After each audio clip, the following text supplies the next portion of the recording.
मोहिउद्दीन हबीबी सर्वश्रेष्ठ धर्मगुरु मुफ्ती आजम ओडिशा अल्लामा सैयद अब्दुल कुद्दुस साहेबों को द्वितीय पुत्र ओडिशा मदरसा बोर्ड सेक्रेटरी हिसाब रे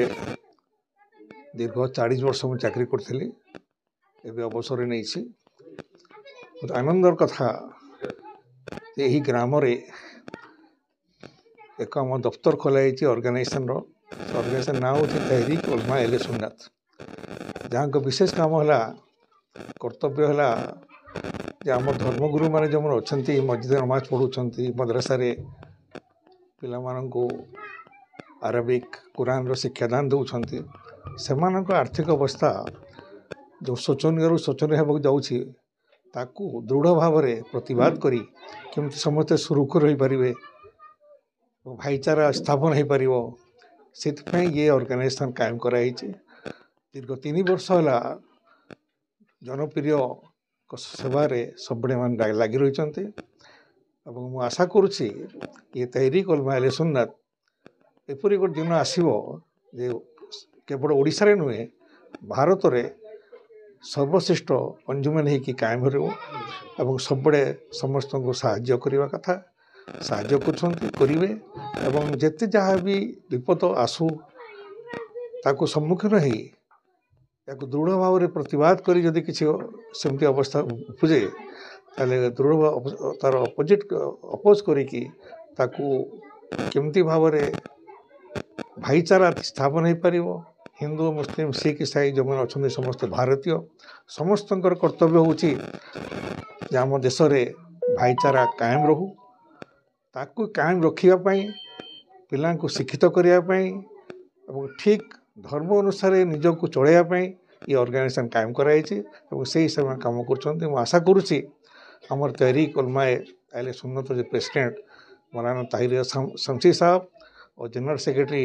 मौलाना गुलाम नबी साहब एमाने जो पदक्षेप नहीं आम समस्त सहयोग करुँ आशा करुँ आम निश्चित निजर जो कर्तव्य पालन करुँ सफल हम और मनस्कामना पूरण हम अल्लाह पाखे दुआ करुच्ची अल्लाह अपने प्यारे हबीब सरवरे कायनात सल्लल्लाहु अलैहि वसल्लम हज़रत मोहम्मद वसीले आम समस्त मनस्कामना पूरण हो। धन्यवाद। मैं मोहम्मद ताहिर रज़ा शमसी चेयरमैन तहरीक उलमा अहले सुन्नत ट्रस्ट का। ये उड़ीसा के सारे उलमा इकराम जब कोरोना काल में सारे मौलवी हजरात अइम्मा हजरात परेशान हुए तो उड़ीसा के सारे उलमा और अइम्मा मिलकर ये फ़ैसला किए कि कोरोना काल में सबसे ज़्यादा पीड़ित उलमा हुए हैं। किसी की नौकरी चली गई, किसी को यहाँ तक कि कभी उलमा खुदकुशी नहीं किए, जान नहीं दिए, लेकिन कोरोना काल में कितने मौलवियों ने कितने इमामों ने आवाम से तंग होकर पेमेंट न मिलने की वजह से सारे लोग किसी ने फांसी दिया, किसी ने जहर खाया, कोई गाड़ी के आगे कूद गया, ऐसा मैटर आया। तो कुछ हसास उलमा हमारे जो उड़ीसा में थे, जैसा कि मौलाना अरशद जमाली साहब हैं, हमारे जनरल सेक्रेटरी मौलाना गुलाम नबी साहब हैं, हमारे सैयद इकबाल साहब हैं और मौलाना अफजल कादरी साहब हैं, और ये हमारे आज जो चीफ गेस्ट बने हुए हैं सैयद अतामुद्दीन साहब। इन तमाम हजरात मिलकर एक फ़ैसला किए कि उलमा के लिए कुछ होना चाहिए।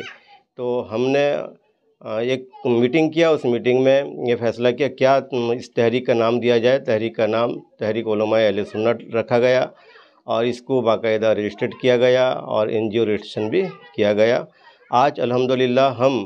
अब तक इसको 3 साल मुकम्मल हुआ। हम बहुत ज़्यादा लोगों की खिदमत किए, उलमा की खिदमत किए, और ये हमारा मुँह बोलता सबूत ये है कि जहाँ जहाँ उलमा ने हमको मुसीबत में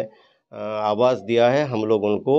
फंडिंग के ज़रिया और जैसे भी हम खुद जाकर भी उनको मदद किए हैं। बस यही हमारा मिशन है और यही दुआ है कि ये मिशन को किसी की नज़र ना लगे और दिन दूना रात चौगुनी तरक्की हो और उलमा की खिदमत रहे। मो परिचय मो जड़े आम पराजपुर ग्राम पंचायत जन साधारण व्यक्ति मो ना आसिफ अली खां एवं यही ग्रामर मो सरदार अटे। कथा जे आज आम अंचल बा मो ग्राम रे आज तहरीक इस्लाम जो आज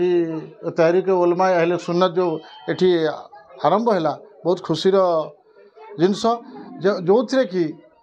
जी आमर जो आज उद्घाटन करुछंती आमर सैयद अता मोहिद्दीन साहब आंको ओडिशार कोण अनुकोणर लोक जानिछंती कहीं से परिचयर भोकिला नुहंती तांको परिचय आज को 40 वर्ष पूर्वे ओडिशार कोण अनुकोण समस्ते जानिछंती एवं से बहुत किछि कार्य करछंती तांको जीवन जीवन माने चाकरी काल रे एवं से ओडिशार कोण अनुकोण मद्रसा भी खोली मद्रसा कायम करिसेंती आज बहुत खुशीर जिनस जे तहरीक उलमा अहले सुन्नत को से आज आम अंचल बा आम ग्राम रे एटा कायम करके बहुत आमको खुशीर गोटे ये वार्ता देइछंती जो थे कि तांकू देखा करने से 9 ताला रे लोक लाइन लगुले नले आज से आज आम पाखरे बसचंती एवं से जो कार्य से करिसेंती या माने एते माने प्रशंसा योग्य जहाँ कि मो निज माने भाषा रे कहि पारु नै मु एति कहबी जे भगवान तांको एपरी बसई रखंतु से आमर एपरी अलमा हेले सुन्नतर से कार्य को आगामी दिन पे आगु को नियंतु मु तांको पाखरे एति प्रार्थना करिवि आउ अधिक अल्लाह के तरफ प्रार्थना करिवि जे तांको